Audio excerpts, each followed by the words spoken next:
So scene काय ना bro, मला आणि कियानला आता काहीतरी मस्तपैकी गोड खावंसं वाटतंय आणि झालेली आहे रात्र. सो आम्ही ChatGPT वरती एक रेसिपी शोधली आहे. So let's just do it. मी घेतला इथे एक जार आणि त्याच्यामध्ये आपण टाकूया बिस्कॉफचा बिस्किट. तुमच्याकडे जे बिस्किट असेल ते तुम्ही टाकू शकता. Biscoff biscuit, a shot of espresso. So मी इथे हाफ स्पून कॉफी घेतली आहे आणि थोडस पाणी आणि ह्याला देऊया एक विस्क. अँड हा आपण पोर करूया. ओ वाव. आणि हे आपण टॉपअप करूया with vanilla ice cream. Vanilla ice cream. चांगलंय. कडवट लागतंय थोडं कॉफीचं. बेस्ट.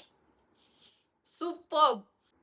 हलकासा कडवटपणा आहे बट आईस्क्रीम त्याला एकदम ओव्हरकम करतात. त्यामुळे जर तुम्हाला घरच्या घरी बनवायचं असेल ना हे, must go for this. Best.